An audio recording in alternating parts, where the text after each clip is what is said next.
Magandang hapon mga kabay. So meron po akong approved repair dito mga kabay. Ayan. 10 kilos ng jackhammer ng dito 5899 ang DeWalt. Ayan. So ang papalitan natin mga kabay, front housing. Ito po yung inestimate ko na alog po yung cylinder niya. So kaya magpapalit tayo nito. Tapos syempre yung handle, motor cover, o-ring. Ayan. Madami pong o-ring, connecting rod. 1, 2, 3, 4, 5. 5 po na o-ring. 1, 2, 3, 4, 5. Tapos yung Allen screw. Ayan. Yan po yung dito sa may spindle niya mga kabay. So yan po yung papalitan natin mga kabay. So tara mga kabay, samahan nyo ako. So yan mga kabay, natanggal na po natin yung screw. Ayan, so papalitan na po natin ito. At syempre yung handle niya mga kabay, ayan. Dahil tinabas po nila.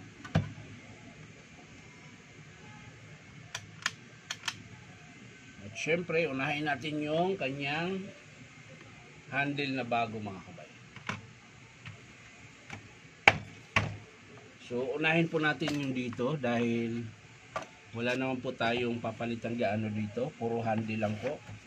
So unahin po natin ito bago tayo magpalit ng connecting rod tsaka o-ring.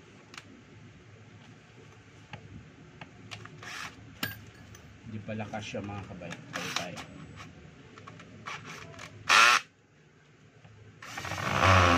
Yan. Tapos sa kabila rin.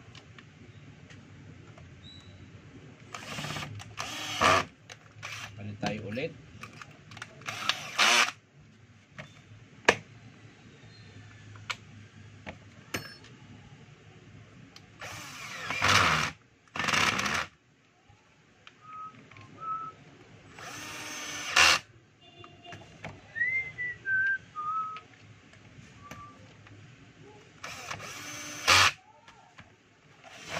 Oops.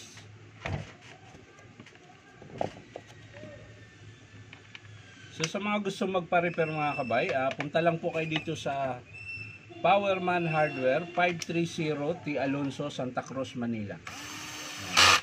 Dito po ako nagtatrabaho mga kabay sa Powerman Hardware. So ayan, okay na mga kabay. So okay na po yung handle niya. So next mga kabay, yung motor cover. Ayan.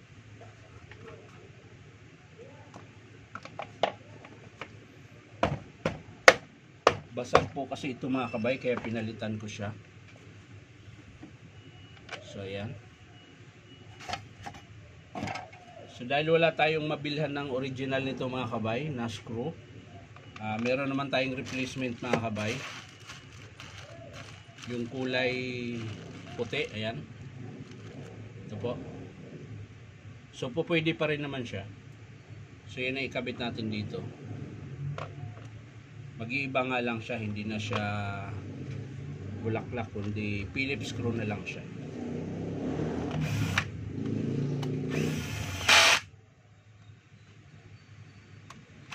Phillips screw. So yan mga kabay, palitan lang natin ng pang screw. So ano ba yun? Ayun.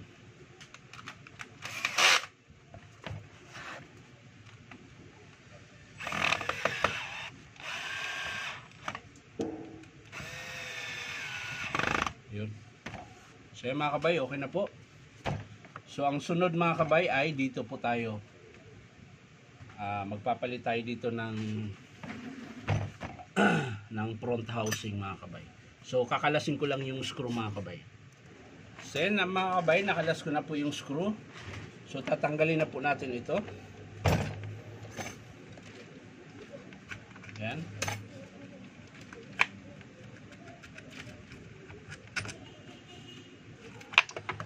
Yun.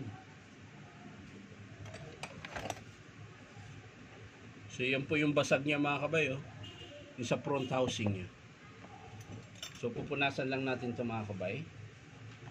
At syempre hilain din po natin yung kanyang cylinder, piston. Dahil magpapalit tayo ng connecting rod. Yan.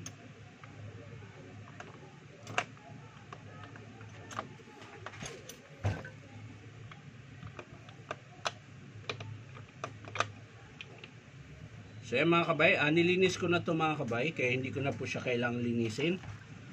Nung in-estimate ko to ay nilinisan ko na po siya. Ayan. So tatanggalin na lang natin yung lumang connecting rod. Ayan. Ito po yung lumang connecting rod nyo mga kabay. Ito po. So papalitan po natin to mga kabay. Ito po ipapalit natin bago.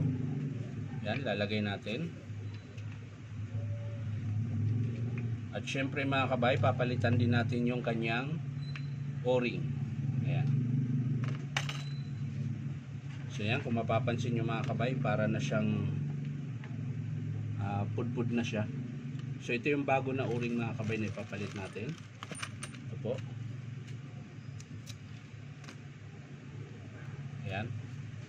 So yan, kung ihambing nyo mga kabay, ang layo na ng ayan. So yun po yung kakabit natin dito sa piston mga kabay. Ayan. So okay na yun mga kabay, napalitan na natin. Tabi lang natin yung pinagpalitan dito. Tapos yung sa striker mga kabay, papalitan din po natin. Ayan. Ito po yung sa striker niya mga kabay. Ito po. So ito yung luma. Ito yung bago. Kakabit natin. So okay na po tayo dito. Ayan. So ang sunod dito sa may spindle niya mga kabay. Ayan.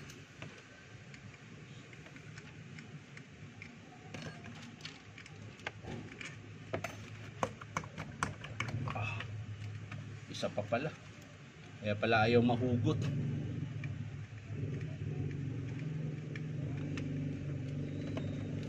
Yun.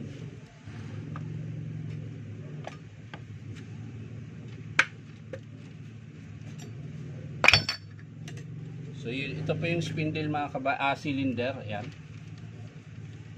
So lilipat lang natin to doon mga kabay. Ayan.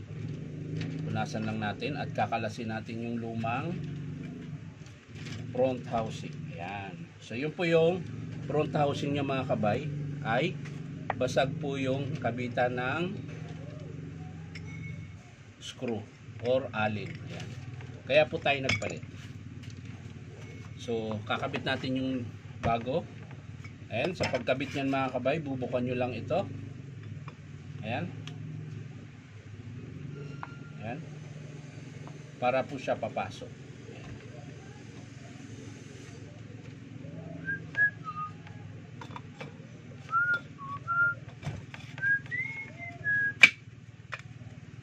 So yan na.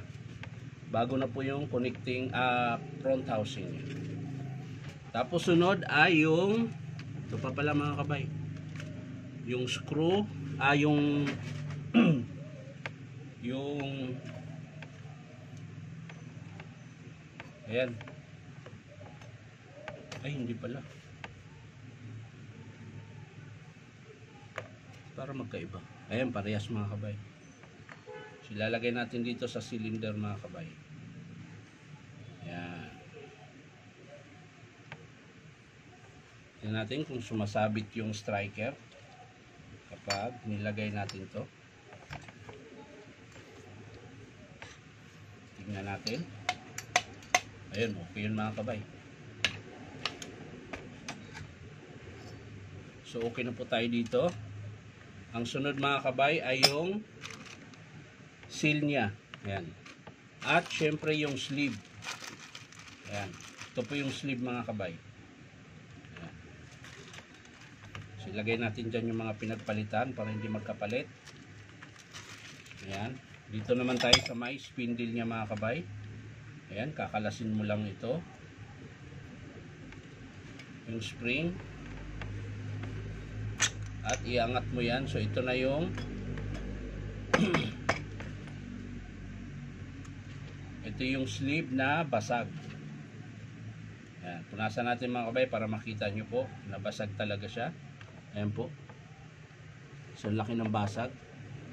So yung papalit natin, ayan, bago. Wala po siyang basag. So pupunasan lang natin ito mga kabay dahil magpapalit din po tayo ng seal. Ayan. Kakalasin lang natin to. Ayan. Kailangan natin ng basahan. At syempre, susundutin natin dito. Ayan, para matanggal yung bit piece. Ayan. So ito naman mga kabay, O-ring, magpapalit din po tayo. So ito yung bago. Ayan. So okay na tayo dyan.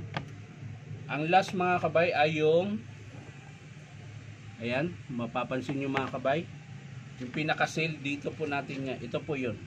Yan yung ilalagay dito. Pero hindi ko na ipapakita mga kabay dahil susungkitin ko pa ito. Ayan. So susungkitin ko dun sa press ko.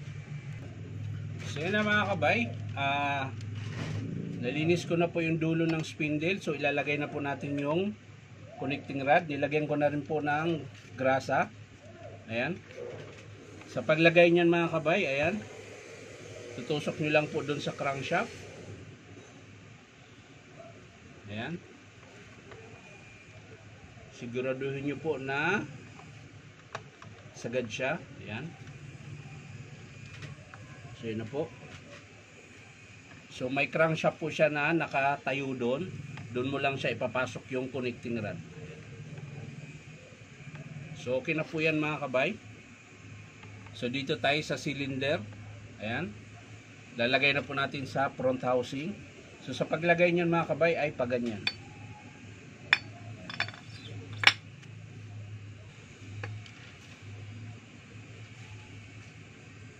So ayan po.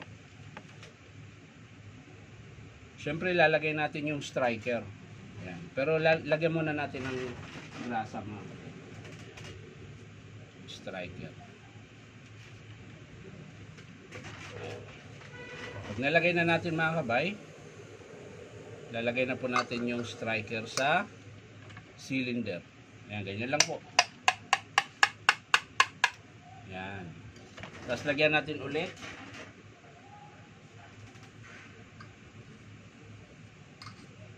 Ayan, ilagyan ko po ulit ng grasa para masara na po natin ito. Ayan. So ganun lang po ang paglagay. Ayan.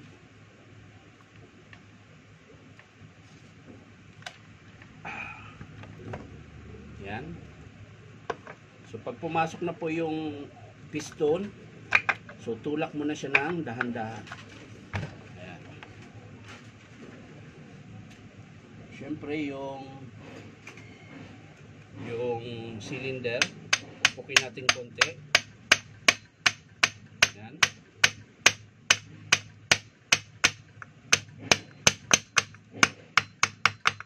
Para po siya sumagad. So yan na po yun mga kabay. Yan, nakasagad na po siya. So ilagay muna natin yung screw. Na alin screw niya mga kabay. 4 na piraso po ito. Na malalaki. Ayan.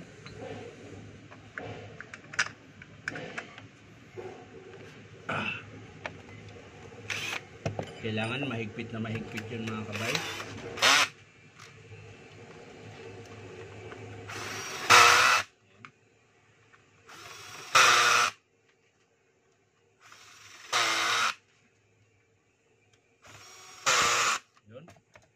So okay na siya mga kabay. Lagyan ulit natin ng grasa.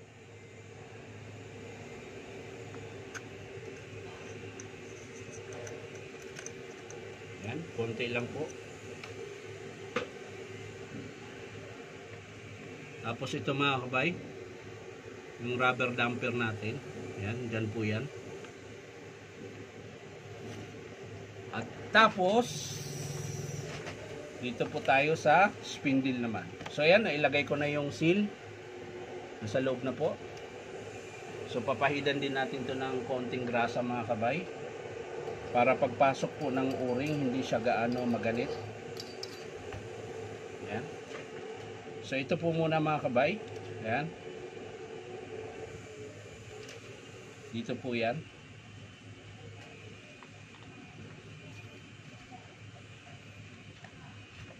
Ganun po ang tsura niyan. Tapos syempre yung bead piece. So nandito po sa loob yung damper niya. Sisilipin lang natin. Ito po yung damper. Yan, nakasuksok lang po yung ganyan. Yan. Silagay na po natin ito. Yan. So okay na po yan. Syempre dito tayo. Yan. At syempre yung pinalit natin kanina na sleeve, yung nabasag. So dito po yan. Iikot-ikutin nyo lang po mga kabay para po papasok yung kanyang sleeve. Dahil meron po yung kanal dyan. Ayan. Yan o, pumasok na. Tapos lagay natin yung spring. Ito namang spring mga kabay, meron din siyang, kung napapansin nyo, ayan, meron siyang mahaba. So meron po yan pagpapasukan dun sa loob na butas. Ayan. Kahit naman saan yan mga kabay, paikot, okay lang. So yan na mga kabay, okay na. Oops, yun, pumasok na. Syempre yung plastic, pinakatakip niya. Yan. At ang sunod yan ay yung lock nung bala mga kabay. So ito yun, yung spring. Yan. So lalagay natin yan dyan mga kabay. At syempre yung tagasalo nung lock. Ito po yung lock. Yung iba naman mga kabay pabilog. Ito siya pa-flat siya na medyo pabilog yung dulo. So yan. Ang paglagay niyan mga kabay paganyan lang. Ayan. Ganun din po. Yan po yung tsura niyan. So sa kabila ganun din po. Dalawa yan. Yan. So yan na po yung kabuuan niya. Tapos sunod yan mga kabay, ito. Tapos syempre yung spring. Ito yung bumababa kapag tinanggal nyo yung bala. So yung bakal po ay nakalagay sa ilalim, pero lagay ko na dito bago yung sleeve, ano nya, puller. Ayan. Hindi pumasok mga kabay, tabingi. Din lang natin.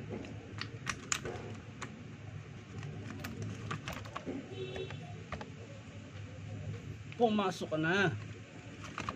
Ayaw. So didiin na lang natin mga kabay. Dahil ayaw niyang pumasok dyan. So didiin na lang natin. Yan.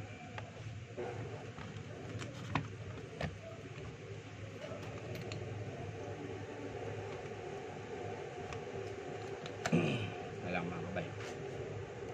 So yan mga kabay, nakabit ko na po. At syempre yung guma, yan. Tapos washer.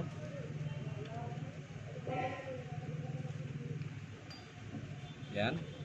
At syempre yung pinakalock. Yan. So tutulak nyo lang ng flat screw. Yan, para bababa. So ingat-ingat lang mga kabay. Dahil nasusugatan na ako nito dati. Ayan. Kunting alalay lang na huwag dumulas at tamaan yung kamay mo. So ayan, okay na mga kabay. So titesting natin sa bala kung gagana. Kailangan nating matesting. Yun. Tanggalin natin. Yun, okay. Lagay natin yung cup nya. Ayan, dinidiin lang yan mga kabay. So okay na mga kabay, oh. So ang sunod niyan mga kabay, maglalagay tayo ng langis. Ayan. Bago natin siya isara.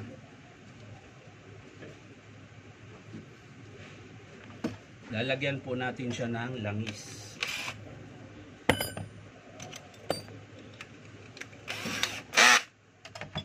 So yung langis mga kabay, dito po yan sa Dito natin ibubuhos yung langis. Yan po. Tutulak lang natin yung striker mga kabay para po medyo madami-dami mailagay.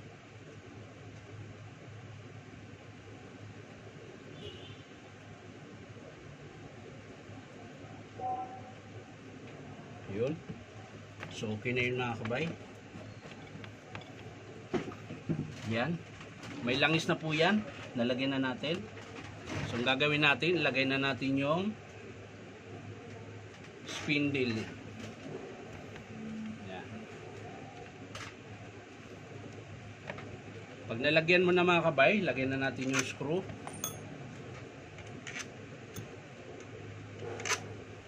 Para matapos na po tayo. Baliktad pa yung pagkalagay ko na panghigpit. So yan, hihipitan ko na po.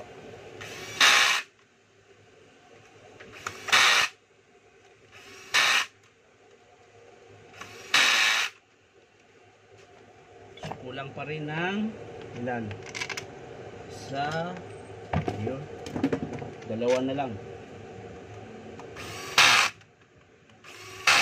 Yun. So kumpleto na mga kabay. Testing na lang natin ngayon mga kabay kung meron na siyang hammer.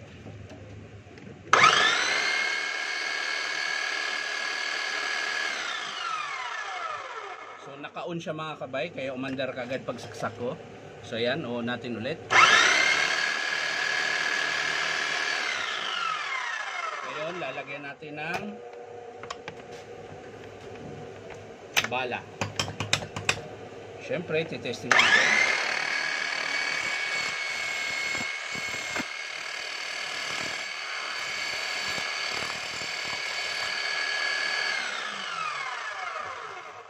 Siyempre, kailangan natin i-testing sa baba. Ayan. Para maramdaman natin yung tibag.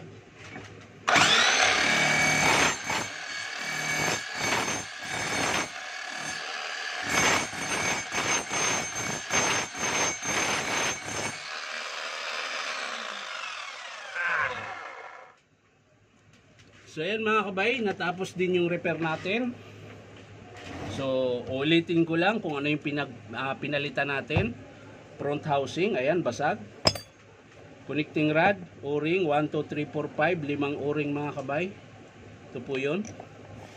Tapos handle, motor cover, sleeve. Yun po yung pinalitan natin sa modelo na dito 5899 ng jackhammer ng DeWalt. Ayan. So maraming salamat mga kabay sa panunood at palike and share na rin po. Sana po meron po kayong matutunan dito sa video ko kung paano ikabit. Ayan. So maraming salamat ulit. Bye bye.